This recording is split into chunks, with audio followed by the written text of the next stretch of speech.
எங்கள் ஜீவனுள்ள நல்ல பிதாவே, வாசிப்போம்.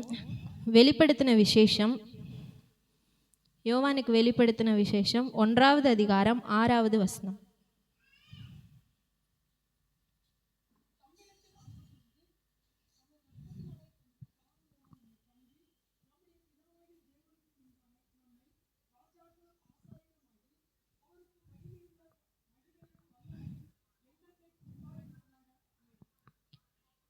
இந்த இடத்துல எழுதியிருக்கு, நம்மளை ஆண்டவர் எப்படி மாற்றிருக்கிறாரு அப்படின்னா, ராஜாக்களும் ஆசாரியர்களுமாய் மாற்றி இருக்கிறார் அப்படின்னு சொல்லி இந்த இடத்துல எழுதியிருக்கு. எப்படி நாம் ராஜாக்களும் ஆசாரியர்களுமாய் மாறினோம் அப்படின்னா, அந்த வசனத்தோட முதல் வார்த்தையிலே சொல்லியிருக்கு. 2 விஷயம் சொல்லியிருக்கு. ஒன்று நம்மிடத்துல தேவன் அன்பு கூர்ந்தார். எப்படி அன்பு கூர்ந்தார்? கிறிஸ்துவை இந்த பூமியில் நமக்காக அனுப்பி இவ்வளவாய் நம்மளிடத்தில் அன்பு கூர்ந்தார் அப்படின்னு சொல்லி யோவான் எழுதின சுவிசேஷத்தில் சொல்லியிருக்கு. அவர் நம்மிடத்தில் அன்பு கூர்ந்ததினால நாம் ராஜாக்களும் ஆசாரியர்களுமாய் மாற்றப்பட்டிருக்கிறோம். 2வது, தமது இரத்தத்தினாலே நம்முடைய பாவங்களற நம்மை கழுவி அப்படின்னு எழுதியிருக்கு. நம்மளுடைய பாவங்கள் அவர் நமக்காக மரித்ததினால அந்த இரத்தத்தினால நாம் எப்படி இருக்கிறோம் அப்படின்னா கழுவப்பட்டிருக்கிறோம். கழுவப்பட்டதினால நாம் ராஜாக்களும் ஆசாரியர்களுமாய் மாறி இருக்கிறோம் அப்படின்னு சொல்லி இந்த வசனம் சொல்லுது. நம்புறீங்களா? நான் ஒரு ஆசாரியன் அப்படின்னு சொல்லி நம்புறீங்களா? நான் இல்லை, நம்ம எல்லாரும் சேர்த்து மொத்தமாக. நான் மட்டும் இல்லை, நீங்களும் யாரு? ராஜாக்களும் ஆசாரியர்களுமாய் தேவன் மாற்றி இருக்கிறார். நம்ம வேதத்தில் நீங்கள் வாசித்து பார்க்கும்போது ஆசாரியன் அப்படின்றவங்க யார் அப்படின்னு நீங்கள் பார்த்தீங்க அப்படின்னா, யாக்கோபுடைய 12 குமாரர்கள் இருந்தாங்க. அப்படி தானே? யாக்கோபுடைய கொஞ்சம் கவனித்து கேட்டிங்கன்னா உங்களுக்கு நல்லா புரியும். யாக்கோபோட 12 குமாரர்கள் இருந்தாங்க. அதில் ஒரு குமாரரோட பேர் என்ன அப்படின்னா லேவி. இந்த லேவி அப்படின்றவங்க ஒரு கூட்டத்தார். அவங்கள தேவன் எப்படி தெரிந்து கொண்டார் அப்படின்னா, தன்னோட வேலைகளை செய்கிறதுக்காக. இப்போ சர்ச்சில் வேலை செய்கிறதுக்காக. இங்கே சர்ச்சு அப்படின்னா இப்போ இருக்கிற மாதிரியான முன்னாடி இல்லை, ஆசரிப்பு கூடாரம் இருந்தது. அங்கே எப்பொழுதும் பலி செலுத்தப்பட்டு கொண்டு இருக்கும். அந்த ஆலயத்தை எப்பொழுதுமே சுத்தம் பண்ணிகிட்டு இருப்பாங்க. அந்த இடத்துல நிறைய வேலை, விறகு பொறுக்கிறது, அந்த மாதிரி நிறைய வேலை இருக்கும். அந்த வேலைகளை செய்கிறதற்காக ஒரு குறிப்பிட்ட ஜனத்தை தேவன் என்ன பண்ணார் அப்படின்னா பிரித்தெடுத்தார். அப்படி பிரித்தெடுக்கப்பட்ட யாரை அப்படி பிரிச்செடுத்தார் அப்படின்னா, யாக்கோபோட 12 குமாரர்கள். அவர்கள் தான் கோத்திரங்களாக மாறுறாங்க. 12 கோத்திரங்கள். அந்த 12 கோத்திரத்தில் ஒரு கோத்திரம் என்ன அப்படின்னா இந்த லேவியோட குமாரர்கள், லேவியர்கள். அவர்களை தான் தேவன் தங்களுக்காக பிரித்தெடுக்கிறார். அப்படி லேவியர்களை பிரித்தெடுத்தது போல ஆண்டவர் இன்னைக்கு அவருடைய இரத்தத்தினால நம்மளை கழுவி நம்மிடத்தில் அன்பு கூர்ந்ததுனால நாம் எப்படி மாற்றப்பட்டிருக்கிறோம் அப்படின்னா, லேவியர்களாய் ஆசாரியர்களாய் நம்மளை என்ன பண்ணியிருக்கார்? ஆண்டவர் மாற்றி இருக்கிறார். நானும் ஒரு ஆசாரியன்னு சந்தோஷமா சொல்றீங்களா? நானும் ஒரு ஆசாரியன் அப்படின்னா சரியா? ஆசாரியன் அப்படின்னா இன்னொரு வசனத்தை கூட வாசிப்போம். 1 பேதுரு 2வது அதிகாரம் 5வது வசனம்.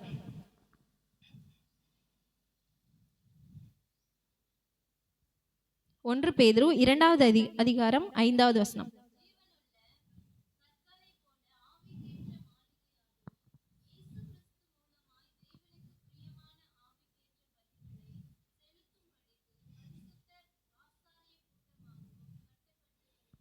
பரிசுத்த ஆசாரிய கூட்டமாக நாம் எப்படி இருக்கிறோம் அப்படின்னா கட்டப்பட்டு வருகிறோம் அப்படின்னு சொல்லியிருக்கு. தேவனோட மாளிகை அப்படின்னா ஒரு கல்லை வச்சு என்ன பண்ணிட முடியாது, மாளிகையாக கட்டிட முடியாது. ஒவ்வொரு நாளும் என்ன பண்ணுவாங்க, ஒரே நாளில் ஏதாவது மாளிகையை கட்ட முடியுமா? இல்லை. இந்த ஆவிக்குரிய வாழ்க்கையில் ஒவ்வொரு நாளும் நாம் ஆண்டவருக்காக எடுத்து வைக்கிற ஒவ்வொரு படிகளிலும் ஒரு ஆவிக்குரிய காரியங்கள் மூலமாக நாம் எப்படி இருக்கிறோம் அப்படின்னா ஒவ்வொரு நாளும் அவருக்குள்ளாக என்ன பண்ணுறோம், கட்டப்பட்டு வருகிறோம். பரிசுத்த ஆசாரிய கூட்டமாக கட்டப்பட்டு வருகிறீர்கள் அப்படின்னு சொல்லி இந்த வசனத்தில் இருக்குது. சரி, ஆசாரியன் அப்படின்னா 2 விஷயம். ஒன்று அவங்க பலி செலுத்துகிறவங்க. யாருக்கு? தேவனுக்கும் ஜனங்களுக்கும். இப்போ தேவனிடத்துல ஜனங்கள் பாவம் செய்து அவங்க நேரடியாக என்ன பண்ண முடியாது தேவனிடத்துல. பழைய ஏற்பாட்டு காலத்தில் தேவன், இப்போ நம்ம எல்லாரும் சபைக்குள்ளே எல்லாரும் ஆராதிக்கிறது மாதிரி அன்றைய நாட்களில் அப்படி யாரும் ஆராதிக்கலை. அப்படி எல்லாரும் ஆராதிக்க உள்ளே வந்தாங்கன்னா தேவனோட சமூகத்தை அவங்களால என்ன பண்ண முடியாது, பார்க்க முடியாது. அந்த இடத்துல செத்தார்கள் அப்படின்னு சொல்லி நிறைய இடத்துல சொல்லியிருக்கு. இப்போ நம்ம ஆராதிக்கிறது மாதிரியான முன்னாடி ஆராதனை இல்லை. அவங்கெல்லாம் பலி, அவங்க பாவம் செய்து வரும்போது அந்த பலியை வாங்கிட்டு வருவாங்க. அவங்களே நேரடியாக என்ன பண்ண முடியாது, போய் பலியை செலுத்த முடியாது. அதுக்கு தான் தேவன் யாரை ஏற்படுத்தினார்னா எப்போதும் பரிசுத்தத்தை பாதுகாத்து கொண்டு பரிசுத்தம் தங்களை முதல்ல அந்த பலி செலுத்துகிற ஆசாரியர்கள் முதலாவது தங்களை பரிசுத்தம் பண்ணி கொண்டு அந்த வருகிற ஜனங்களுடைய பாவங்களுக்காக இவங்க என்ன பண்ணுவாங்க அப்படின்னா போய் பலி செலுத்துகிறவர்களாக இருப்பாங்க. இந்த ஆசாரியர்கள் வந்து தேவனுக்கும் மனுஷர்களுக்கும் நடுவில் மத்தியஸ்தர்களாக இருக்கிறதான ஒரு வேலையை செய்கிறவங்க. பலி செலுத்துகிறவர்கள் ஆசாரியர்கள். ரெண்டாவது, தேவனுடைய ஆலயத்தில் இருக்கிறதான அந்த சின்ன சின்ன வேலைகள், தேவனுடைய பிரதான ஆசாரியர், அப்புறம் ஆசாரியர்கள், அப்புறம் அந்த வேலைகள், அந்த பனிமுட்டுகள் அப்படின்னு சொல்கிறதுனா தேவாலயத்தில் உள்ள சின்ன சின்ன பொருட்கள். அந்த லேவியர் ஆகமத்துலலாம் வாசிங்கன்னா சின்ன சின்ன பொருட்கள்லாம் சொல்லியிருப்பாங்க. வெண்கல தொட்டி, பலிபீடம், இந்த மாதிரி தூபபீடம், இதெல்லாம் வந்து சொல்லியிருக்கோம். இந்த பொருட்களை எல்லாம் பாதுகாக்கிற, அதை பராமரிக்கிற வேலைகளை இந்த ஆசாரியர்களுக்கு. அதை வந்து மற்ற கோத்திரத்தார் வந்து என்ன பண்ண மாட்டாங்க, போய் செய்ய மாட்டாங்க. இதை செய்கிறதற்காக தேவன் லேவியர்களை தெரிந்தெடுத்தார். ஒன்று, தேவாலயத்தினுடைய வேலைகளை செய்கிறதற்காக லேவியர்களை தேவன் தெரிந்தெடுத்தார். ரெண்டாவது, தேவனுக்கும் மனுஷர்களுக்கும் இடையில பலி செலுத்தி அவர்களுக்குள்ள ஒரு மத்தியஸ்தர்னா ரெண்டு பேருக்கும் ஒரு உறவை ஏற்படுத்துகிறதற்கான ஒரு நடுவில் இருக்கிற வேலையை என்ன பண்ணார், லேவியர்களுக்கு கொடுத்தாரு. சரியா? சரி, யாரை வந்து தேவன் ஆசாரியராக ஏற்படுத்தினார் அப்படின்னு பார்த்தோம். லேவி கோத்திரத்தில் உள்ளவர்களை தேவன் ஆசாரியர்களா தன்னுடைய வேலையை செய்கிறதற்காக லேவியர்களை தேவன் தெரிந்தெடுத்தார். இன்றைய காலத்தில் அப்படி இல்லை. முன்னாடி தான் வந்து லேவியர்கள் மட்டும். இப்போ அவருடைய ரத்தத்தினால நம்ம கழுவப்பட்டதுனால, நாம் அவர் நம்ம இடத்துல அன்பு கூர்ந்ததுனால நம்ம எப்படி ஆயிட்டோம் அப்படின்னா, நம்ம எல்லாருமே லேவியர்களாய் மாற்றப்பட்டிருக்கிறோம். சரி, லேவியர்களாய் மாற்றப்பட்ட நாம எப்படி இருக்கணும், எப்படியெல்லாம் இருந்தால் நம்ம வந்து அந்த லேவியர்களுடைய எல்லா லேவியர்களும் தேவனுக்காக வைராக்கியம் காண்பித்தவர்களா இல்லை. அநேகர் வந்து லேவியர்களாக இருந்தும் பின்வாங்கி போய் தேவனுடைய தண்டனையை பெற்றவர்களாக இருக்கிறாங்க. நாம் அப்படி இருக்கிறதுக்காக ஆண்டவர் இடத்துல என்ன பண்ணல, வரல. அவர்களுடைய ஆசாரியர்களாக நாம் இருக்கிறோம், நம்மளுடைய குடும்பத்துக்கு நாம் ஒரு ஆசாரியர்களாக இருக்கிறோம் அப்படின்னா நாம் எப்படியெல்லாம் இருக்கணும் அப்படின்னு சொல்லி ஒரு சில காரியத்தை இன்னைக்கு நாம் வாசிக்கலாம். யாத்ராகமத்தின் புஸ்தகம் 32வது அதிகாரம் 26, 27வது வசனத்தை வாசிப்போம்.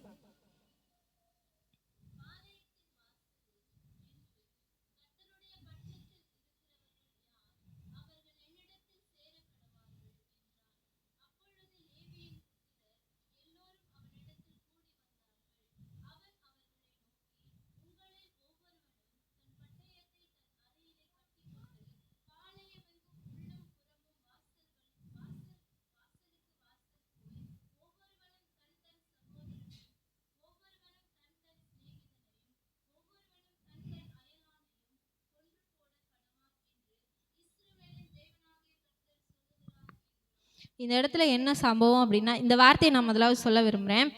தேவனுடைய ஆசாரியர்கள் எப்படிப்பட்டவர்களாக இருக்கணும் அப்படின்னா, முதலாவது கர்த்தர் பட்சத்தில் நிற்கிறவர்களாக இருக்கணும். ஆசாரியர்கள் அப்படின்றவங்க வந்து உலகத்தின் பக்கமோ, மனுஷர்கள் பக்கமோ, சூழ்நிலைமையின் பக்கமோ, விக்கிரகத்தின் பக்கமோ என்ன பண்ணக்கூடாது, இருக்கக்கூடாது. யாருடைய பட்சத்தில் நிற்கணும் அப்படின்னா, கர்த்தருடைய பட்சத்திலும் அவருடைய வார்த்தையின் பட்சத்திலும் நிற்கிறவர்களாக இருக்கணும். நீங்களும் நானும் அவருடைய ஆசாரியர்களாய் மாற்றப்பட்டிருக்கிறோம். புதிய ஏற்பாட்டின் காலத்தில் வந்து தூரமாக இருந்த இயேசு கிறிஸ்து மரித்த உடனே அந்த தேவாலயத்தின் திரைச்சீலை வந்து 2ஆக கிழிஞ்சதுன்னு இருக்குது. அந்த திரைச்சீலை மூடி இருக்கும்போது பிரதான ஆசாரியன் மட்டும்தான் உள்ளே போவாங்க, மற்ற யாரும் அதுக்குள்ளே போக முடியாது. அந்த தேவாலயத்தின் திரைச்சீலை கிழிந்ததுனால, கிறிஸ்து மரித்ததுனால அது கிழிந்து அந்த மகிமை எல்லாருக்கும் வந்து என்ன பண்ணுது, புதிய ஏற்பாட்டின் காலத்தில் காண்பிக்கப்படுகிறது. அந்த மகிமையை நாம் பார்க்குறோம், அந்த மகிமையில் நம்ம இருக்கிறோம், வர்றோம், ஆராதிக்கிறோம். இப்போ முன்னாடி மாதிரி காலத்தில் ஆசாரியர்கள் மட்டும்தான் தேவ பிரசன்னத்தை அனுபவிக்கணும்னா, இன்றைக்கி நம்மெல்லாம் எவ்வளோ மகிமையான ஒரு இடத்துல வந்து நம்ம இருக்கிறோம். எல்லாருமே என்ன பண்ணுறோம், தேவனை ஆராதிக்கிறோம், தேவ பிரசன்னத்தை உணர்ந்து கொள்ளுகிறோம். அப்படி தானே? எவ்வளோ பெரிய பாக்கியத்தை இயேசு கிறிஸ்து நமக்காக இந்த பூமியில் வந்து செய்திருக்கிறார். அந்த காலத்தில் எப்படி இருந்தாங்க அப்படின்னா, தேவ மகிமையை எல்லாருமே பார்க்கல. இப்போ பார்க்குற மாதிரி எல்லாருமே தேவனுடைய ஆலயத்துக்குள்ளே போக முடியாது. எல்லாரும் தேவனுடைய ஆலயத்தின் மகிமையை என்ன பண்ண முடியாது, பார்க்க முடியாது. ஆண்டவர் செய்த பெரிய இயேசு கிறிஸ்து சிலுவையில் செய்த ஒரு மிகப்பெரிய விஷயம் என்னென்னா, அந்த மகிமையை நம்ம எல்லாருக்கும் என்ன பண்ணார், காண்பித்தார். இந்த இடத்துல என்ன சொல்லியிருக்கு அப்படின்னா, மோசே வந்து மலையின் மேலே போய் தேவனுடைய வார்த்தைகளை, கட்டளைகளை பெற்று கீழே வராரு. கீழே வரும்போது இந்த சம்பவம் எல்லாருக்கும் தெரியும் தானே. பொன் கன்றுக்குட்டியை செஞ்சு இஸ்ரவேல் ஜனங்கள் எல்லாரும் வணங்கிட்டு இருக்கும்போது அவருக்கு வந்து என்ன இருந்துருச்சு, கோபம் வந்துருச்சு. தேவன் எழுதி கொடுத்த அந்த கட்டளைகளை என்ன பண்ணார், போட்டு உடைச்சிட்டாரு. உடைச்சதுக்கு அப்புறமா அந்த இடத்துல ஒரு வார்த்தை கேட்குறாரு. எல்லா ஜனங்களும் விக்கிரகத்துக்கு முன்னாடி நிர்வாணமாக ஆடி குடிச்சு வெறிச்சு அந்த மாதிரி இருக்கிறாங்க. இதை பார்த்த மோசேக்குள்ள ஒரு வைராக்கியம் வந்துச்சு. ஆண்டவர் அவர் இடத்துல சொல்கிறாரு, நீ போய் முன்னாடி நின்று கேளு, என்ன கேட்கணும் அப்படின்ற வசனத்தை தான் இப்போ வந்து நம்ம வாசித்தோம். பாளையத்தின் வாசலில் நின்று கர்த்தருடைய பட்சத்தில் இருக்கிறவர்கள் யார் அப்படின்னு சொல்லி கேட்கிறார். கர்த்தருடைய பட்சத்தில் யார் நிற்கிறீங்க? இப்போ 12 கோத்திரங்கள் இருக்குது, யாருமே என்ன பண்ணல, முன் வரல. ஆனால் ஒரு கோத்திரம் முன்னாடி வந்துச்சு. யார் அப்படின்னா, இந்த லேவியருடைய கோத்திரம். கர்த்தர் பட்சத்தில் அன்றைக்கு லேவியர் கோத்திரம் வந்து அந்த அந்த கோத்திரத்தில் உள்ளவங்க எல்லாம் கர்த்தருடைய பட்சத்தில், மோசேயின் பட்சத்தில் பின்னாடி என்ன பண்ணாங்க, கர்த்தருடைய பட்சத்தில் வந்து நின்று அங்கே இருந்த அந்த தவறு செய்த ஜனங்களை அன்னைக்கு கொன்று போட்டு தேவனுடைய கோபத்தை அன்னைக்கு வந்து நீக்குகிறவர்களாக இருந்தாங்க. முதலாவது ஆசாரியர்களாக இருக்கிற நீங்களும் நானும் எப்படி இருக்கணும் அப்படின்னா, கர்த்தருடைய பட்சத்தில் நிற்கிறவர்களாக இருக்கணும். கர்த்தருடைய பட்சத்தில் நிற்கிறவர்களாக இருக்கிற நாம உலகத்தின் பட்சமாக என்ன பண்ணக்கூடாது, சாய்ந்து போக கூடாது. உபாகமத்தின் புஸ்தகம் 10வது அதிகாரம் 8வது வசனம். இந்த லேவியர் கர்த்தருடைய பட்சத்தில் நின்றதுனால இந்த லேவியர்களை தேவன் எப்படி மாற்றினார் அப்படின்னு சொல்லி அந்த வசனத்தில் சொல்லியிருக்கு.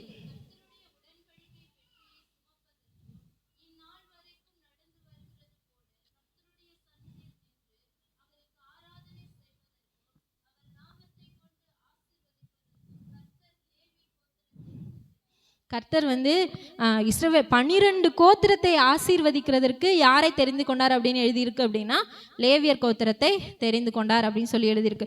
பெட்டியை சுமக்க அப்படின்னா கர்த்தருடைய பெட்டி, முன்னாடி காலத்தில் வந்து உடன்படிக்கை பெட்டியை வந்து மகா பரிசுத்த ஸ்தலத்தில் என்ன பண்ணியிருப்பாங்க, கொஞ்சம் புரியாத மாதிரி இருக்கா, கொஞ்சம் கவனித்து கேட்டிங்கன்னா புரியும். கர்த்தருடைய பட்சத்தில் நம்ம நிற்கணும். அதுக்காக தான் இந்த எக்ஸாம்பிளோட நான் வந்து சொல்கிறேன். கர்த்தருடைய பெட்டியை சுமக்கிறது எல்லாராலையும் என்ன பண்ண முடியாது, பரிசுத்தமாக இருக்கிறவர்கள் மாத்திரம்தான் அதை சுமக்கணும். இந்த பாக்கியத்தை கர்த்தர் பட்சத்தில் நின்ற லேவியர்களுக்கு தேவன் கொடுத்தார். ரெண்டாவது, ஆராதனை, தேவனுக்கு முன்பாக நின்று ஆராதனை செய்கிறதற்கு லேவியர் கோத்திரத்திற்கு கர்த்தர் அந்த ஆசீர்வாதத்தை யாருக்கு கொடுத்தார் அப்படின்னா லேவியர்கள் கொடுத்தார். ஏன் அவங்க மட்டும் தேவனுடைய சமூகத்தில் போய் ஆராதிக்கிறதற்கு ஆண்டவர் கொடுத்தார் அப்படின்னா, இவங்க வந்து கர்த்தர் பட்சத்தில் நின்றதுனால கொடுத்தார். மூணாவது எல்லாரையும் ஆசீர்வதிக்கிறது. 3 ஆசீர்வாதத்தை அந்த இடத்துல தேவன் வந்து லேவியர்கள் தன்னோட பட்சத்தில் நின்றதுனால ஆண்டவர் அங்கே கொடுக்குறார். பெட்டியை சுமக்கிறதற்கு, ஆண்டவருடைய சமூகத்தில் நின்று ஆராதனை செய்கிறதற்கு, மூணாவது எல்லா கோத்திரத்தையும் ஆசீர்வதிக்கிறதற்கு. யோசேப்போட பிள்ளைகளை வந்து ஆண்டவர் ஆசீர்வதித்தார்ல, யோசேப்பின் கோத்திரத்தை விட லேவியின் கோத்திரத்தை என்ன பண்ணார், ஆண்டவர் ஆசீர்வதித்தார். ஏன் அப்படின்னா கர்த்தருடைய பட்சத்தில் அவங்க நின்னதுனால. இன்றைக்கும் நம்ம புதிய ஏற்பாட்டு காலத்தில் நாம் எல்லாரும் எப்படி இருக்கிறோம் அப்படின்னா, லேவியர்களாய் ஆசாரியர்களாய் கர்த்தர் நம்மை தெரிந்து கொண்டு இருக்கிறார். நாம் எல்லாரும் யார் பக்கத்தில் நிற்கிறவர்களாக இருக்கணும் அப்படின்னா, கர்த்தருடைய பட்சத்தில் நிற்கிறவர்களாக இருக்கிறோம். பிலேயாம் இருக்கிறாரு, அவர் வந்து எங்கே போய் நிற்கிறாரு அப்படின்னா, அவருக்கு முன்னாடி ஒரு சோதனை வருது. என்ன அப்படின்னா, இஸ்ரவேல் ஜனங்களை ஸ்தபிக்க வேணும். பிலேயாம் இடத்துல வந்து பாலாக் ராஜா வந்து கேட்கிறார், இந்த ஜனங்களை வந்து இஸ்ரவேல் ஜனங்களை வந்து சபிக்கணும் அப்படின்னு சொல்லி. சபிக்கணும்னு கேட்கும்போது, இப்போ இஸ்ரவேல் தேவனோட ஜனம், நமக்கு நல்லா தெரியும்ல, இஸ்ரவேலர்கள் தேவனுடைய ஜனம். அவர்களை சபிக்கிறதுக்கு யார் இடத்துல, அந்த ஜனத்தை சபிக்கிறதுக்கு அந்த ஜனத்தினுடைய தேவனிடத்திலே போய் கேட்கிறாரு. கேட்டதெல்லாம் சரிதான், தேவனுடைய சமூகத்தில் போய் அவரோட பட்சத்தில் போய் நின்று கேட்குறாரு. ஆனால் அவருடைய மனசு இன்னொரு பக்கமும் என்ன பண்ணுச்சு, சாஞ்சிச்சு. அந்த அவர் தர பரிதானங்கள் இதன் மேலே ஆசைப்பட்டு மறுபடியும் போய் தேவனுடைய பட்சத்தில் என்ன பண்ணுறாரு, போய் நின்று நான் வந்து போகலாமா, இஸ்ரவேல் ஜனங்களை சபிக்கிறதுக்கு நான் போகலாமா அப்படின்னு சொல்லி அவர் கேட்குறாரு. இப்படி நம்மளோட வாழ்க்கையை நீங்கள் எடுத்துக்கங்களேன். கர்த்தருடைய பட்சத்தில் நிற்பேன், வேத வசனத்தின் பின்னாடி நான் வந்து என்ன பண்ணுவேன், நிற்பேன் அப்படின்னு சொல்லி நாம் வந்து என்ன பண்ணுறோம், பல வேளைகளில் கர்த்தருக்காக நம்ம வார்த்தையை கேட்கும் போதோ, ஆராதிக்கும் போதோ, இல்லை வேதத்தை வாசிக்கும் போதோ நாம் அவருடைய பட்சத்தில் நிற்கணும் அப்படின்னு சொல்லி நம்ம வந்து என்ன பண்ணுறோம், தீர்மானங்கள் எல்லாம் எடுக்கிறோம். ஆனால் ஒரு சோதனை வரும்போது உலகத்தின் பட்சமாகவும் என்ன பண்ணிடுறோம், நம்ம சரி வேறு வழி இல்லை, என் சூழ்நிலைமை இப்படி ஆயிடுச்சு, அதனால நான் என்ன பண்ணிக்கிறேன், சரி கொஞ்சம் உலகத்தின் பட்சத்தில் என்ன பண்ணிக்கிறோம், சாஞ்சுக்கிறோம். இந்த மாதிரியான நிலைமைகள் நமக்கு என்ன பண்ணக்கூடாது, வரக்கூடாது. கர்த்தரை ஆராதிக்கிறதுக்காக கர்த்தர் நம்மை லேவியர்களாய் தெரிந்து கொண்டிருக்கிறார், ஆசாரியர்களாய் தெரிந்து கொண்டிருக்கிறார். அப்படின்னா நாம் யார் பட்சத்தில் தான் நிற்கணும் அப்படின்னா, கர்த்தருடைய பட்சத்தில் மட்டும்தான் நிற்கிறவர்களாக இருக்கணும். முதல்ல ஆசாரியர்களாய், நீங்களும் நானும் ஆசாரியர்களாய் இயேசு கிறிஸ்துவினுடைய ரத்தத்தினால கழுவப்பட்டதுனால, அவர் நம்மிடத்தில் அன்பு கூர்ந்ததுனால அவருடைய ஆசாரியர்களாய் மாற்றப்பட்டிருக்கிற நாம் முதல்ல என்ன பண்ணணும் அப்படின்னா, கர்த்தருடைய பட்சத்தில் நிற்கிறவர்களாய் இருக்கணும். 2வது வாசிப்போம். என்னாகமத்தின் புஸ்தகம் 25வது அதிகாரம் 6வது வசனம் முதல் 10வது வசனம் வரை வாசிக்கும்போது,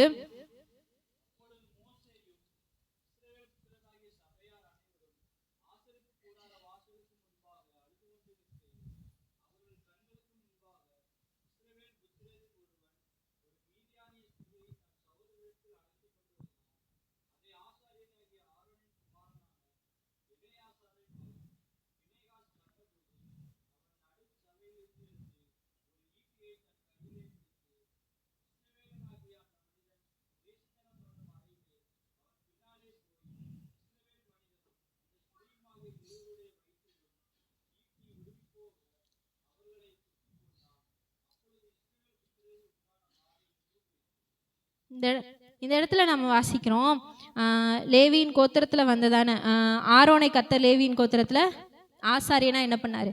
தெரிந்து கொண்டார். ஆரோனுக்கு அப்புறம் அவருடைய பையன் எலெயாசரை வந்து தெரிந்து கொள்கிறார். எலெயாசருடைய பையன் யார் அப்படின்னா இந்த பினகாஸ். இவரும் ஒரு ஆசாரிய குடும்பத்தில், ஒரு லேவியின் குடும்பத்திலிருந்து வருகிறதான ஒருத்தர் தான். இந்த இடத்துல என்ன நடக்குது அப்படின்னா, இஸ்ரவேல் ஜனங்கள் புறஜாதிகளோட என்ன பண்ணுறாங்க அப்படின்னா அவங்களோட வேசித்தனம் பண்ணுறாங்க. அப்படி இருக்கிறதுனால கர்த்தரையே தெய்வமாக அவங்க வந்து தெரிந்து கொண்டு, கர்த்தர் இவங்களை எனக்காக பிரிச்செடுத்தேன் அப்படின்னு எகிப்திலேருந்து இவங்களை பிரித்து வெளியே கொண்டு வந்து கட்டளைகளை கொடுத்து எல்லாத்தையும் கொடுத்து ஆண்டவர் நடத்தி வந்துட்டு இருக்கும்போது, இவங்க வந்து அந்த வனாந்தரத்தில் நடந்துட்டு இருக்கும்போது பக்கத்தில் அந்நிய தேசத்தில் இருக்கிற ஜனங்களை வந்து பார்த்துட்டு என்ன பண்ணுறாங்க அப்படின்னா அவங்களோட வேசித்தனம் பண்ணுறாங்க. அதோட மட்டும் இல்லை, அவங்களுடைய தேவர்களை இவங்க என்ன பண்ணுறாங்க? வணங்க ஆரம்பிக்கிறாங்க. அந்த விக்கிரகங்களை இவர்கள் வணங்க ஆரம்பிக்கிறாங்க. இப்போ அவங்களோட உறவு வச்சுக்கிறாங்க. அப்படிங்கும்போது அவங்களுடைய பண்டிகைகள் இருக்கும்ல, அதுக்கும் இவங்க என்ன பண்ணுறாங்கன்னா அங்கே போய் விக்கிரகத்துக்கு படைக்கப்பட்டதில் என்ன பண்ணுறாங்க? சாப்பிட்றாங்க. அவங்களோட உறவு கொள்ளுகிறவர்களா அவங்க இருக்கிறாங்க. இந்த இடத்துல தேவனுடைய கோபம் வந்துருச்சு. ஆனால் இந்த இடத்துல தேவனுடைய கோபம் வருகிறதற்கு இவங்களுடைய கிரியைகள் காரணமாக இருந்தது. ஆண்டவர் அங்கே அந்த இடத்துல வந்து சொல்லிட்டாரு, இப்படி வந்து இவங்க பாவம் செய்கிறாங்க. அதனால ஆண்டவர் என்ன பண்ணுறாரு அப்படின்னா வாதையை அவர்களிடத்துக்கு அனுப்புகிறார். எல்லா ஜனங்களும் மறித்து கொண்டு இருக்கிறாங்க. அதே இதில் வாசிக்கும் போது அடுத்த ஒரு 2-3 வசனங்களை தாண்டி வாசிங்கன்னா 24,000 பேர் வந்து அந்த வாதையினால் மறிச்சாங்க அப்படின்னு சொல்லி அந்த இடத்துல வந்து எழுதியிருக்கு. இப்படிப்பட்ட ஒரு வாதை இஸ்ரவேல் ஜனங்களுக்குள்ளே நடக்கும்போது எல்லாரும் கர்த்தர் பட்சத்தில் நிற்கலை. கர்த்தர் பட்சத்தில் நின்ன ஒரு சிலர் வந்து அந்த இடத்துல வந்து இருந்தாங்க. இந்த இடத்துல வாசிக்கும் போது 5வது அதிகாரம் 5வது வசனம் 6வது வசனத்தை வாசிக்கும் போது,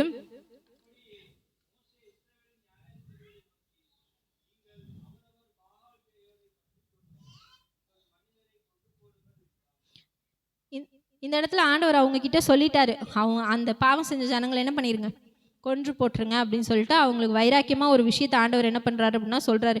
எல்லாத்தையும் அந்த மோசேயும் ஒரு சில நியாயாதிபதிகளும் அந்த இடத்துல போய் நிற்கிறாங்க அப்படின்னு சொல்லிட்டு இந்த வசனத்தில் வந்து சொல்லியிருக்கு. நிற்கும்போது இந்த பினகாசுடைய கண்களுக்கு முன்பாக நிற்கிற மோசே அந்த ஒரு சில நியாயாதிபதிகளுடைய கண்களுக்கு முன்பாகவே தவறு செய்கிறதற்கு ஒரு பெண்ணை அழைச்சிட்டு இஸ்ரவேல் புத்திரர் ஒருத்தர் வந்து போகிறாரு.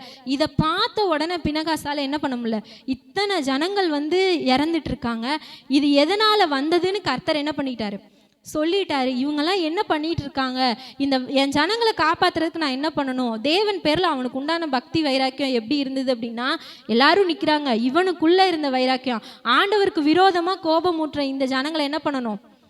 இந்த ஜனத்தை என்ன பண்ணணும்? இதிலிருந்து மீட்கணும். அதுக்கு என்ன செய்யணும் அப்படின்னா அவங்கள என்ன பண்ணணும்? கொல்லணும்னு ஆண்டவரே என்ன பண்ணிட்டாங்க சொல்லிட்டார்.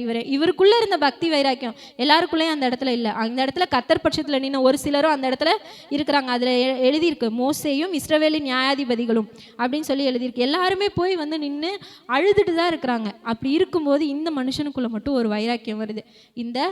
இந்த பாவம் செய்கிற ஜனங்களை என்ன பண்ணுவேன், தேவனுடைய கோபத்துக்கு காரணமாக இருக்கிற இந்த ஜனங்களை இல்லாமல் பண்ணுவேன்ற ஒரு பக்தி வைராக்கியத்தை அவர் வந்து வெளிப்படுத்துகிறார். எல்லாருக்குள்ளேயும் தேவனுடைய பட்சத்தில் நிற்கிற எல்லாருக்குள்ளேயும் இந்த வைராக்கியம் என்ன பண்ணாது, வராது.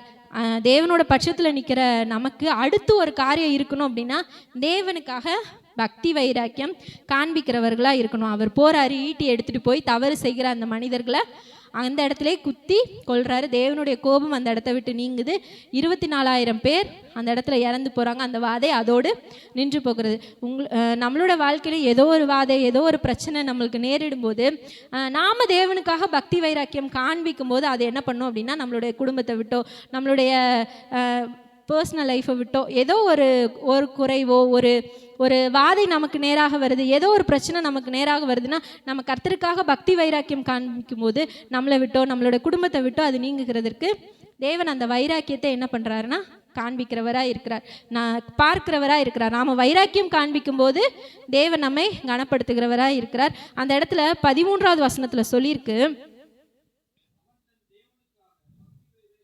இது யாரோ சொல்லலை, தேவனே அந்த இடத்துல வந்து தேவனே அந்த இடத்துல வந்து சொல்கிறாரு, இப்படிப்பட்ட ஒரு பக்தி வைராக்கியம் காண்பிச்ச பினகாசை நான் வந்து என்ன பண்ணுவேன் அப்படின்னு சொல்லி இந்த வசனத்தில் சொல்லியிருக்கு. அவன் தன் தேவனுக்காக பக்தி வைராக்கியம் காண்பித்து இஸ்ரவேல் புத்திரருக்காக பாவ நிவர்த்தி செய்தபடியினால் ஆண்டவர் அவனுக்கு வாக்கு கொடுக்குறாரு. என்ன கொடுக்குறாருன்னா, அவன் சந்ததிக்கும் அவனுக்கு பின்பு அவனுக்கு பின்பு அவன் சந்ததிக்கும் நித்திய ஆசாரிய பட்டத்திற்குரிய உடன்படிக்கை உண்டாயிருக்கும் அப்படின்னு சொல்லி அவனோடு ஒரு உடன்படிக்கை பக்தி வைராக்கியம் காண்பித்ததுனால அவனுக்கு மட்டும் இல்லை, அவனோட தலைமுறைகளுக்கும் அந்த ஆசீர்வாதத்தை என்ன பண்றாரு அப்படின்னா தேவன் காண்பிக்கிறார். நீங்க பக்தி வைராக்கியம் காண்பிக்கும் போது உங்களுடைய தலைமுறைகளுக்கும் தேவன் அதை நினைவு கூறுகிறவராக இருக்கிறார். கர்த்தருடைய பட்சத்தில் நிற்கணும், கர்த்தருக்காக வைராக்கியம் காண்பிக்கணும்.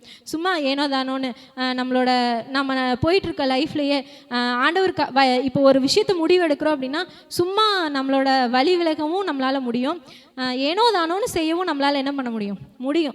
அப்படி நம்ம செய்கிறவர்களாக இல்லாமல் ஒரு விஷயத்தை தேவனுக்காக நம்ம முன்னெடுக்கிறோம், ஒரு விஷயத்தை தேவனுக்காக நம்ம செய்கிறோம் அப்படின்னா அதில் வைராக்கியமாய் அதை நான் விட மாட்டேன், அதை கண்டிப்பாக நான் செய்வேன் அப்படின்னு சொல்கிற ஒரு உறுதியோடு நாம் அதை செய்யும்போது அதை தேவன் கனப்படுத்துகிறார். நமக்கு மாத்திரம் இல்லை அந்த ஆசீர்வாதம், நம்மளுடைய தலைமுறைகளுக்கும் அந்த ஆசீர்வாதத்தை தேவன் கட்டளை இடுகிறவராக இருக்கிறார். முதலாவது கர்த்தர் பட்சத்தில் தேவனுடைய ஆசாரியர்கள் கர்த்தருடைய பட்சத்தில் நிற்கிறவர்களாக இருக்கணும். ரெண்டாவது கர்த்தருக்காக பக்தி வைராக்கியம் காண்பிக்கிறவர்களாக இருக்கும். மூன்றாவது என்ன அப்படின்னா பாவ நிவர்த்தி செய்கிறவர்களாக இருக்கணும். இவர் பக்தி வைராக்கியம் காண்பிச்சு அந்த இடத்துல கொலை செஞ்சுறாரு. தேவன் அதை எப்படி ரெக்கார்ட் பண்ணுறாரு அப்படின்னா, அவன் தன் தேவனுக்காக பக்தி வைராக்கியம் காண்பித்தான். ரெண்டாவது இஸ்ரவேல் புத்திரருக்காக பாவ நிவர்த்தி செய்கிறவனாய் அவன் இருந்தான் அப்படின்னு சொல்லியிருக்கு. இப்போ பிரச்சனை வந்துருச்சு. இப்போ மோசேயும் அந்த நியாயாதிபதிகளும் என்ன பண்ணுறாங்க, ஆண்டவர் அதில் அந்த 5வது வசனத்தை வாசிக்கும் போது அதில் சொல்லிட்டாரு, அவங்கள என்ன பண்ணுங்க, அந்த பாகால் பேயோரை பற்றி கொண்ட உங்கள் மனிதரை கொன்று போடுங்கள் அப்படின்னு சொல்லிட்டாரு. இதை யார் இடத்துல சொன்னார் அப்படின்னா மோசே கிட்ட சொல்கிறாரு. மோசே அந்த நியாயாதிபதிகளை எல்லாம் கூப்பிட்டு எல்லார் இடத்துலையும் சொல்கிறாரு. கேட்ட எல்லாரும் அந்த விஷயத்தை என்ன பண்ணலை, இப்போ இந்த 24,000 பேர் மரிச்சு போயிட்டாங்க, இந்த இடத்துல என்ன செஞ்சால் அதை வந்து சரி பண்ணலாம் அப்படின்ற விஷயத்த ஆண்டவர் என்ன பண்ணிட்டாரு சொல்லிட்டார். ஆனால் யாருமே முன்னெடுத்து என்ன பண்ணலை, அந்த விஷயத்த செய்யலை. எல்லாருமே போய் அழுதுட்டு தான் என்ன பண்ணுறாங்க, நிற்கிறாங்க. ஆண்டவர் ஒரு விஷயத்த, இப்போ ஒரு பிரச்சனை நடக்குது, இதை விட்டுட்டா இது சரியாயிடும் அப்படின்னு ஆண்டவர், இப்போ நமக்கே நல்லாவே தெரியும் ஒரு விஷயம் நம்ம குடும்பத்துலேயோ நம்மளுடைய வாழ்க்கையில் ஏதோ ஒன்றில் ஒரு பிரச்சனை நடக்கும்போது நமக்குள்ளே இருக்கிற இந்த குறை தான் அதுக்கு காரணம்னு ஆண்டவர் என்ன பண்ணுவார், ஒரு சில நேரங்களில் கர்த்தர் வந்து அதை அனுமதிப்பார். ஒரு சில நேரங்களில் நம்முடைய பாவங்கள் அதற்கு என்னவா இருக்கும், காரணமாக இருக்கும். அதை நீக்காமல் நம்முடைய வாதை என்ன பண்ணாது, நம்மளுடைய பிரச்சனை நீங்காது. நம்ம அந்த பிரச்சனையை நீக்குகிறதற்கு என்ன காரியத்தை ஆண்டவர் பாவ நிவர்த்தியாய் செய்ய சொல்கிறாரோ, இதை விட்டுருப்பா உன் வாழ்க்கை ஆசீர்வாதமாக இருக்கும், இதை செய்யாதப்பா உன் வாழ்க்கை இந்த பிரச்சனை என்ன பண்ணிடும் சரியாயிடும். அப்படி வந்து ஆண்டவர் நம்மக்கிட்ட எக்ஸாம்பிளாக சொல்லணுன்னா எப்படி சொல்கிறது, இப்போ நம்ம அதிகமாக பேசிகிட்டே இருக்கோம், நம்முடைய பேச்சினால் என்ன பண்ணிடுறோம், பாவம் செஞ்சிடறோம் அப்படின்னா வீண் வார்த்தைகளை பேசாதன்னு ஆண்டவர் சொல்லியிருக்கிறார்ல. நாம் பாவம் செய்யாதபடிக்கு இந்த வீண் வார்த்தையை விட்டுட்டோம் அப்படின்னா நம்ம என்ன பண்ண மாட்டோம், தேவனுடைய ஆக்கினைக்கு நீங்களாக இருப்போம். இந்த மாதிரி உங்களோட வாழ்க்கையில் இருக்கிற பிரச்சனைகளுக்கு எதுவாக இதை வந்து நீங்கள் அப்ளை பண்ணி பார்த்தீங்கன்னா தெரியும்.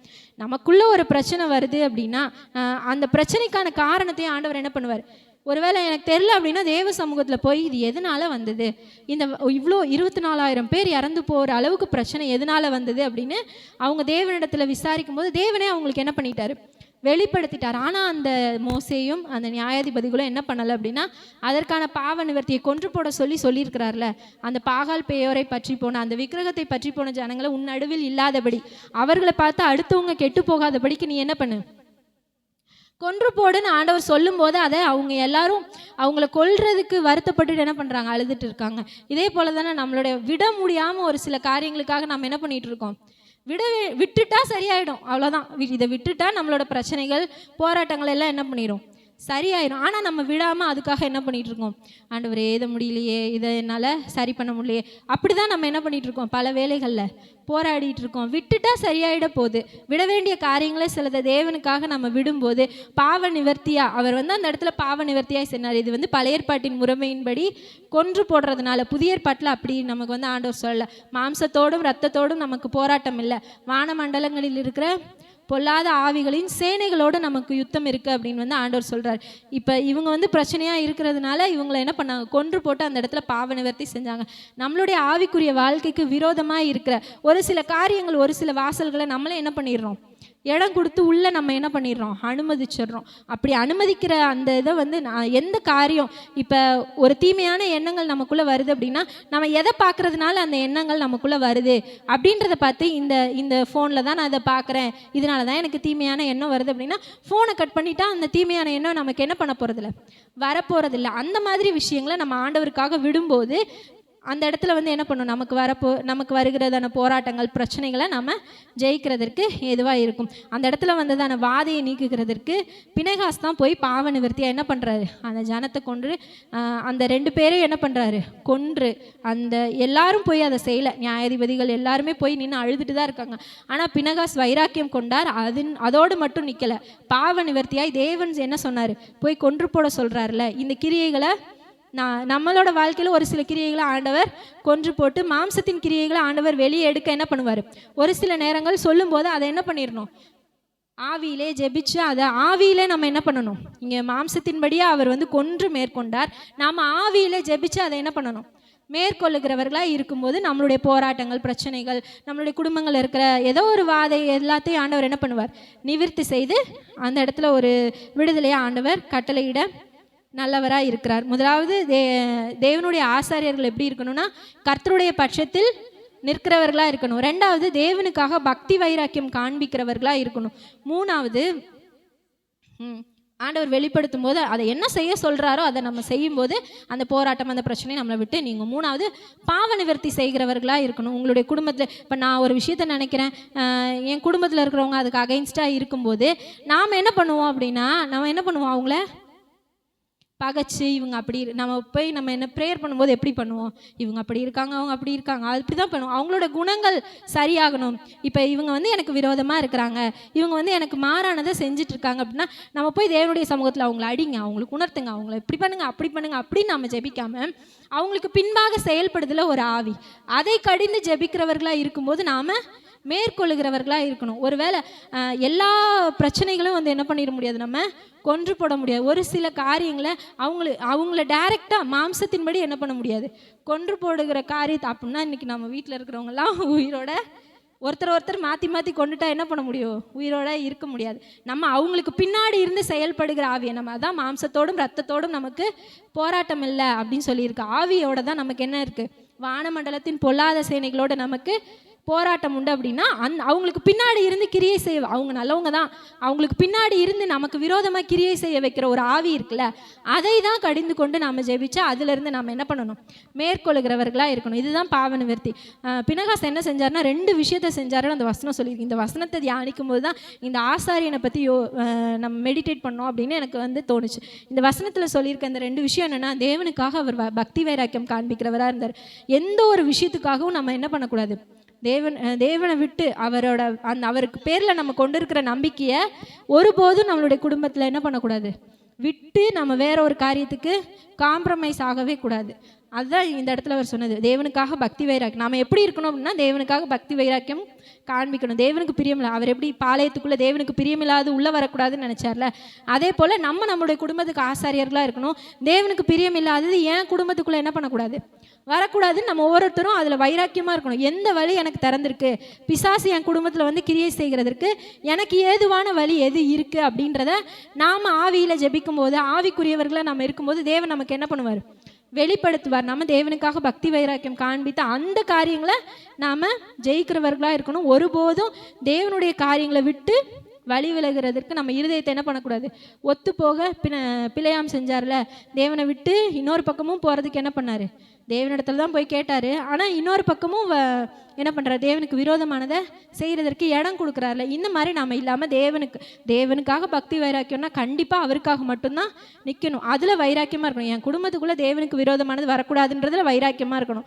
2வது, நம்மளுடைய குடும்பத்தில் ஒருவேளை விரோதமான கிரியைகள் இருக்கலாம், அவர்களுக்காகவும் நாம் எப்படி இருக்கணும் அப்படின்னா, ஒருவேளை பிள்ளைகள் வந்து கீழ்ப்படியாமல் இருக்கலாம், எப்படி வேணால் இருக்கலாம், ஒருவேளை கணவர் கீழ்ப்படியாமல் இருக்கலாம், மனைவி கீழ்ப்படியாமல் இருக்கலாம்.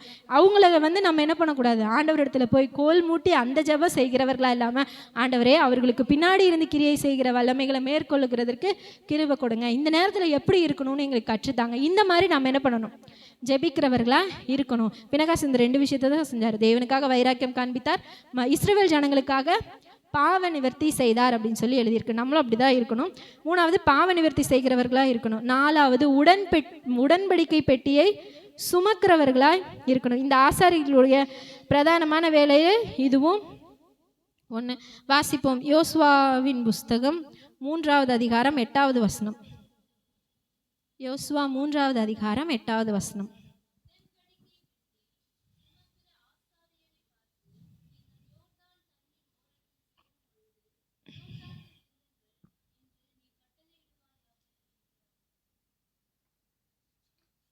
இந்த இடத்துல என்ன சமம் அப்படின்னு பார்த்தா, இஸ்ரவேல் ஜனங்கள் அவங்க அப்படியே காணான ஆண்டவர் வாக்கு பண்ணுறாரு, அதனால எகிப்துலேருந்து அவங்க வெளியே வராங்க.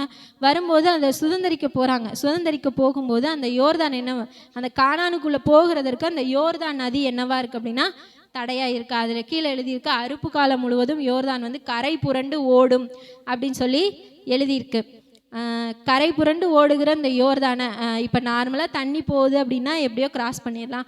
கரை புரண்டு ஓடுது அப்படின்னா 20 லட்சம் ஜனங்கள் அதை என்ன பண்ண முடியாது, கடக்க முடியாது. இந்த இடத்துல என்ன பண்ணுறாங்க, ஒரு பிரச்சனை வந்துருச்சு, தலைக்கு மீறி என்ன பண்ணிடுச்சு, அந்த பிரச்சனை போயிடுச்சு. இந்த இடத்துல யார் தேவைப்பட, ஒருவேளை உங்களோட வாழ்க்கையிலையும் தலைக்கு மேலே பிரச்சனைகள் போகலாம்.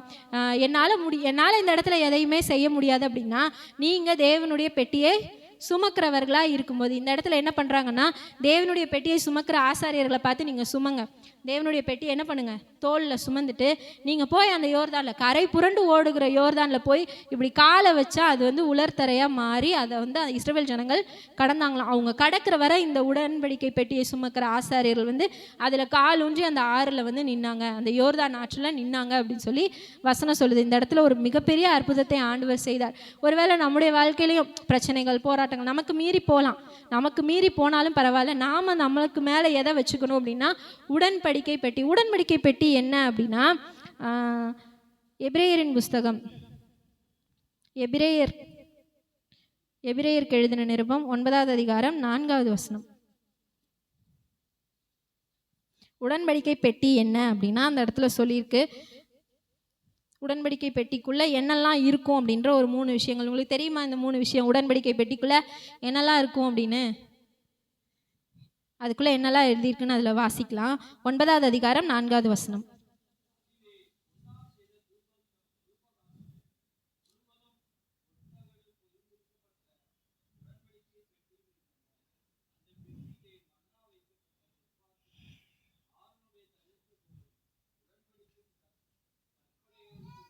இந்த பெட்டிக்குள்ளே என்னெல்லாம் இருக்குன்னு 3 விஷயம் சொல்லியிருக்கு. மன்னா வைக்கப்பட்ட பொற்பாத்திரம். மன்னானா இஸ்ரவேல் ஜனங்களுக்கு ஆண்டவர் வனாந்திரத்தில் கொடுத்த, அவங்க விதைக்கலை, அறுக்கலை, எதுவுமே பண்ணலை. ஆனால் அந்த 40 வருஷம் அவங்க என்ன பண்ணாங்க, திருப்தியாக சாப்பிட்டாங்க. இந்த மன்னாவோட எதை ஒப்பிடுவாங்க அப்படின்னா, தினமும் அவங்க இந்த மன்னா எப்படின்னா டெய்லி அவங்க ஒரு வாரத்துக்கு சேர்த்து வச்செல்லாம் என்ன பண்ண முடியாது, யூஸ் பண்ண முடியாது. டெய்லி காலைல எந்திரிக்கணும். தேவன் அதை வானத்திலிருந்து மன்னாவை என்ன பண்ணுவார், பொழிந்திருப்பார். இவங்க தங்களுக்கு தேவையானதை போய் சேகரிக்கணும். இந்த மன்னாவை எதோடு இப்போ புதிய ஏற்பாடில் ஒப்பிடுறாங்க அப்படின்னா வார்த்தை, தேவனுடைய வார்த்தையோடு ஒப்பிடுறாங்க. 2வது ஆரோனுடைய தளிர்த்த கோல். கோலையும் எதுக்கு, உங்களுடைய கோலும் உங்களுடைய தடியும் என்னை தேற்றும். வசனம் தான் நம்மளை ஆற்றி தேற்றி சரிப்படுத்தி என்ன பண்ணும், நம்மளை வழி நடத்துகிறது. இந்த கோலும் எதை தான் குறிக்குது அப்படின்னா தேவனுடைய வார்த்தையை தான் குறிக்குது. 3வது சாட்சி பலகை. சாட்சி பலகைன்னா மோசே அந்த கற்பலகையில் உடச்சி போட்டார்ல, அந்த பொன் கன்றுக்குட்டி அவங்க செய்யும்போது இவருக்கு பக்தி வைராக்கியத்தினால என்ன பண்ணார், போட்டு உடச்சிட்டாரு. உடச்சதுக்கு அப்புறமா ஆண்டவர் சொல்கிறாரு, நீ உடச்சிட்ட, நீ என்ன பண்ண, ஆண்டவரே வெட்டி அவருடைய கையெழுத்துனால என்ன பண்ணார், எழுதி கொடுத்தாரு. ஆனால் மறுபடியும் ஆண்டவர் என்ன பண்ணலை, அதை வெட்டி இப்படி எழுதிலாம் என்ன பண்ணலை, கொடுக்கல. நீ 2 கற்பலகையை செஞ்சுட்டு மேலே வா, நான் சொல்ல நீ எழுது அப்படின்னு சொல்லிட்டாரு. மோசே உடைச்சதுனால ஆண்டவருடைய கையெழுத்து எப்படி இருக்குன்னு கூட நமக்கு தெரியாமல் போயிடுச்சு. ஒரு சில நேரத்தில் கோபத்தில் நம்ம செய்கிறதுனால நம்மளுடைய வாழ்க்கையில் ஒரு சில ஆசீர்வாதங்களை என்ன பண்ணிடுறோம், இழந்து போயிடுறோம். மோசே அன்னைக்கு அப்படி செஞ்சதுனால தான் இன்னைக்கு வர ஆண்டவருடைய எதையோ கண்டுபிடிக்கிறாங்க, உப்பு தூணானதையெல்லாம் கண்டுபிடிக்கிறாங்கன்னா அது மோசேக்கு முன்னாடி நடந்த ஒரு விஷயத்த இன்னைக்கு கண்டுபிடிச்சிருக்காங்க. அந்த உப்பு தூணான லோத்தின் மனைவி இருக்கிறாங்க அப்படின்னு சொல்கிறாங்க. அப்போ கற்பலகையும் ஒரு வேளை என்ன பண்ணியிருக்கலாம், இருந்திருக்கலாம். ஆனால் உடைச்சதுனால என்ன பண்ணலை, நம்மளால் பார்க்க முடியல. ஆனால் அந்த கற்பலகைகளாக உடைச்சிட்டாரு. மறுபடியும் எழுதின ஒரு கற்பலகை, இது மோசே எழுதினது. தேவன் சொல்ல மோசே எழுதினதான கற்பலகை. இந்த கற்பலகையில் என்ன எழுதப்பட்டிருக்குன்னா அதுவும் தேவனுடைய வார்த்தை தான். இந்த பெட்டிக்குள்ளே இருக்கிற 3 விஷயங்களும் இன்னைக்கு இந்த பெட்டியை போய் நம்ம என்ன பண்ண இன்னும் கண்டுபிடிக்கவே இல்லையா, காணாமல் இருக்குது அப்படின்னு சொல்லிட்டு சொல்கிறாங்க. அந்த தேவனுடைய பெட்டி காணாமல் போயிடுச்சு, அது ஒரு இடத்துல இருக்குது, அதை இன்னும் கண்டுபிடிக்கல அப்படின்னு சொல்லிட்டு இன்றைக்கி வந்து சொல்லிட்டு இருக்காங்க. அந்த பெட்டிக்குள்ளே இப்போ நம்ம வந்து தியானிக்கிற என்ன விஷயம்னா, அந்த பெட்டிக்குள்ளே இருக்கிற 3 விஷயமும் எதை சொல்லுது? பெட்டியை அன்னைக்கு ஆசாரியர்கள் சுமந்தாங்க. நம்ம இன்னைக்கு எதை சுமக்கணும் அப்படின்னா, இந்த தேவனுடைய வார்த்தையை சுமக்கிறவர்களாக இருக்கணும். ஆண்டவர் உங்களிடத்துல ஒரு வார்த்தை பேசுகிறாரு அப்படின்னா அதை ஒவ்வொரு நாளும் அதை என்ன பண்ணணும்? டெய்லி காலைல மன்னாவை அவங்க வந்து போய் தேடி எடுத்தது மாதிரி டெய்லி காலைல ஆண்டவருடைய வசனத்தை தேடி அந்த வார்த்தை என்ன பண்ணணும்? அந்த நாள் ஃபுல்லாக நம்ம இருதயத்தில் என்ன பண்ணணும்? சுமக்கணும். அந்த சாட்சி பலகையில் எழுதின வார்த்தைகள் எல்லாமே தேவனுடைய வார்த்தையை தான் சொல்லுது. இந்த வார்த்தையை ஒவ்வொரு நாளும் நம்ம தேவனுடைய பெட்டியாக நினைத்து இந்த வார்த்தையை என்ன பண்ணணும்? நாம் சுமக்கிறவர்களாக இருக்கும்போது ஒருவேளை நமக்கு முன்னாடி ஒரு வருஷத்துக்கான இப்படி தான் நம்ம நடக்க போகிறோம் அப்படின்னு நமக்கு என்ன பண்ணாது தெரியாது. ஆனால் ஒவ்வொரு நாளுக்கும் எப்படி நடக்கணும்னு இந்த வார்த்தை என்ன பண்ணும்? நமக்கு கற்றுக் கொடுக்கும். இந்த வார்த்தையின்படி நடக்கும்போது ஒவ்வொரு நாளும் அவங்க அன்னைக்கு அந்த பெட்டியை சுமந்து அவர்கள் நடந்து போகும்போது அந்த கரை புரண்டு வருகிற யோர்தான் நின்று அவங்களுக்கு வழி கொடுத்தது மாதிரி இந்த வார்த்தையை நாம் சுமந்து கொண்டு போகும்போது நம்மளுடைய வாழ்க்கையிலே பிரச்சனைகள், போராட்டங்கள் எதுவானாலும் அதன் மத்தியில் நாம் நடக்கிறதுக்கு வேண்டியதான ஆலோசனைகளை தேவனுடைய வார்த்தை நமக்கு என்ன பண்ணும்? சொல்லும். 4வது என்ன அப்படின்னா, இந்த தேவனுடைய வார்த்தையாகிய உடன்படிக்கை பெட்டியை நாம் சுமக்கிறவர்களாக இருக்கணும். சும்மா கையில் இல்லை, நம்மளுடைய இருதயத்தில் பதித்து இதை ஒவ்வொரு நாளும் நாம் சுமக்கிறவர்களாக இருக்கணும். மெயினான விஷயம், ஆசாரியர்கள் இந்த இஸ்ரவேல் ஜனங்கள் அந்த பிள்ளைகளுக்கெல்லாம் இன்னைக்கு வர 5 வயசுக்குள்ளே இந்த ஆதியாகமம், யாத்திராகமம், லேவியராகமம், எண்ணாகமம், உபாகமம் இந்த 5 புஸ்தகங்களும் அவங்க வந்து மனப்பாடம் பண்ணியிருப்பாங்க. அப்படியே அவங்க அம்மா வந்து அவங்களுக்கு ஒவ்வொரு அம்மாவும் அந்த பிள்ளைங்களுக்கு சொல்லி கொடுத்துருப்பாங்களாம். எல்லாமே அவங்க வந்து அதை வந்து ஒவ்வொரு நாள்லேயும் அவங்களுக்கு நிறையா கட்டளைகள் ஆண்டவர் கொடுத்துருக்காருல்ல. ஒவ்வொரு நாளுக்கும் பண்டிகைகள் 7 இருக்கும், அந்த பலிகள் இருக்கும், எல்லாத்தையுமே அவங்க வந்து ஒவ்வொரு நாளும் என்ன பண்ணிகிட்டே இருப்பாங்களாம்? நினைவு கூர்ந்து அந்த 5 ஆகமங்களையும் அவங்க ஃபிங்கர் டிப்பில் வச்சுருப்பாங்களாம். அந்த அளவுக்கு அவங்க வந்து அவங்க இருதயத்தில் தேவனுடைய வார்த்தைகளை என்ன பண்ணியிருக்காங்க? பதிச்சிருக்காங்க. நம்மளும் தேவனுடைய ஆசாரியர்களாய் நாம்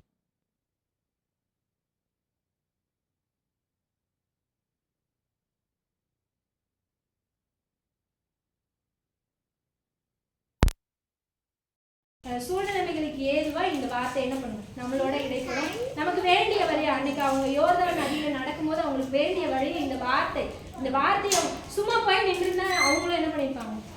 அடிச்சுட்டு அவங்களும் போயிட்டு இருக்காங்க. ஆனால் இந்த வார்த்தையை சுமந்து அந்த உடன்படிக்கை பெட்டியை அவர்கள் சுமந்து கொண்டு போய் நின்றதுனால அந்த இடத்துல அவங்களுக்கு வழி திறந்தது. நம்மளுடைய வாழ்க்கையில வழி தெரில, எப்படி போகிறதுன்னு தெரில, என்ன பண்ணுறதுன்னு தெரில அப்படின்னு நமக்கு ஒரு சூழ்நிலை வரும்போது இந்த வார்த்தையை நம்மளுடைய தோள்களில் நம்மளுடைய இருதயத்தில் நம்ம ஏற்றுக்கொண்டு நம்மளுடைய இருதயத்தில் அதிகமாக இந்த வார்த்தையை பதிச்சு வச்சுருந்தோம்னா அந்த சூழ்நிலைமைக்கு என்ன வார்த்தையோ அதை கர்த்தர் உங்களோட என்னோட பேச நல்லவராய் இருக்கிறார். இந்த வேலையில் அடுத்ததாக ஒரு விஷயம் என்ன அப்படின்னா, இந்த ஆசாரியர்கள் எப்படி இருப்பாங்கன்னா ஆராதிக்கிறவர்களாய் இருப்பாங்க. உபாகமத்தின் புஸ்தகம் 21வது அதிகாரம் 5வது வசனம். உபாகமம் 21:5. உன் தேவனாகிய கர்த்தர் தமக்கு ஆராதனை செய்யவும் கர்த்தருடைய நாமத்திலே ஆசீர்வதிக்கவும் லேவியின் குமாரராகிய ஆசாரியரை தெரிந்து கொண்டபடியால். ஆசாரியர்களை எதுக்கு தெரிந்து கொண்டார் இந்த வசனத்துல சொல்லியிருக்கு அப்படின்னா, ஆராதிக்கும்படியா தெரிந்து கொண்டார் அப்படின்னு சொல்லியிருக்கீங்க. நம்ம டெய்லி என்ன பண்ணணும்?